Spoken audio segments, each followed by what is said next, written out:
Welcome to the Sales Influence Podcast, where we talk about finding the why and how people buy. I'm your host, Victor Antonio. Thank you for joining me. Thank you for lending me your ears. The other day, I was listening to Malcolm Gladwell. If you don't know who Malcolm Gladwell is, you should look him up. He's written a couple of books, several books actually. Blink, Tipping Point, but my favorite is Outliers. Now, Outliers is a book about why some people succeed and others don't.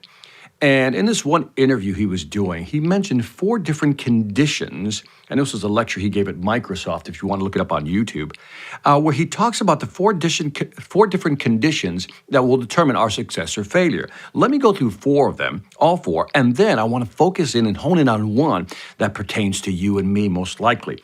The first one is you come from an advantaged position, which eventually gives you an advantage, right? An advantage that are advantages, you call them. There's advantages that are advantages. For example, let's say you're born into a well-known family or a wealthy family, and as you progress through your career, you use your family's connections to actually advance your career. That's advantages that are advantages.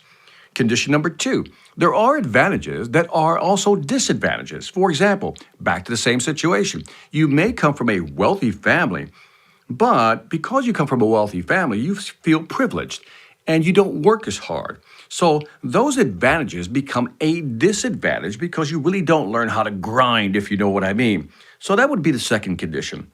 The third condition, which is obvious to a lot of people, is that you're born with disadvantages, which also lead to a life of disadvantage. Let's say you come from a broken home, single parent, poverty is all you know, or drugs, addiction, whatever it may be. You were born into that disadvantage, and the rest of your life, you're going to be at a disadvantage. That's the third condition. Now, the fourth condition caught my attention. That is, you have disadvantages, but you utilize or turn those disadvantages into advantages. And the example he gives is, he highlights that 30% of entrepreneurs have been diagnosed with some type of learning disability. That would be a disadvantage. But yet, these entrepreneurs like Richard Branson and people of that ilk are very famous, popular, and successful. Question is why? How did they turn a disadvantage into an advantage? Well, Gladwell highlights this when I'm being dyslexic, for example. And he says, well, think about it. If you're dyslexic, first of all, you have to learn new coping skills. And that is, you have to learn maybe how to learn differently. You maybe learn how to delegate, responsibilities. Maybe you learn how to look at things different. Maybe you have to become a better communicator because you're not a great reader or a writer, but you can become a great communicator. Because you have dyslexia, you also learn how to solve problems. So you become a problem solver in your life, right? So you also, because you delegate things, maybe you have to manage more things. In other words, being dyslexic has disadvantages, but it also allows you to develop other skill sets. Like you learn to delegate. You look for ways to kind of cope with what's going on. You become a better communicator. You become a better problem solver. And in this essence, you become a better leader. And that's why disadvantages in the long run can become advantages. Now, how does this apply to you? Let's say you have certain disadvantages in selling.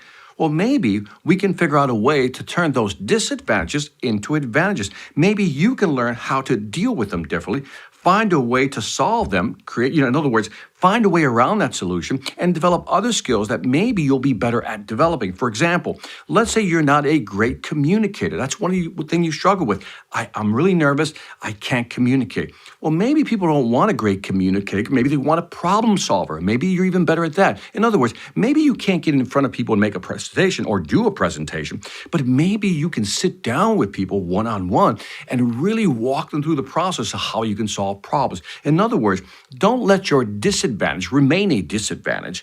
Take that disadvantage and turn it into an advantage.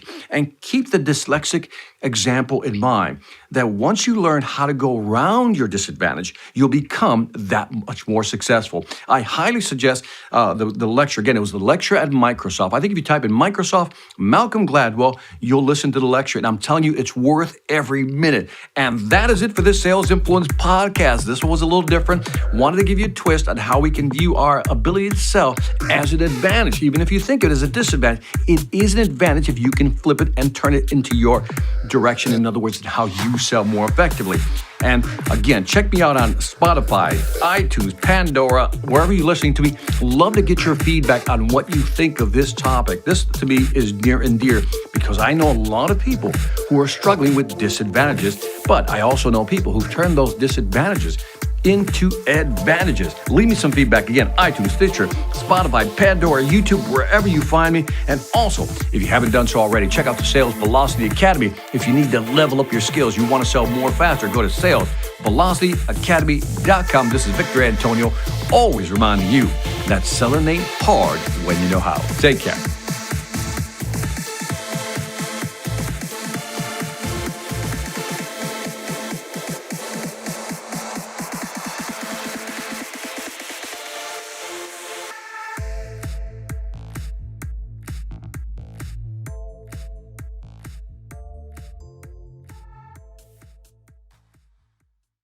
Hi, I'm Victor Antonio. I'm an author, sales trainer, and keynote speaker. I'm often asked, what makes a great speaker? Is it someone who delivers real content that the audience can use? Is it someone who engages the audience so they're part of the learning experience? Or is it someone who can motivate an audience to push them beyond their comfort zone and discover new abilities? The answer is yes. But the most important thing to remember is that I'm not there to look good. I'm there to make my client look good. Simply put, it's never about me, and it's always about them.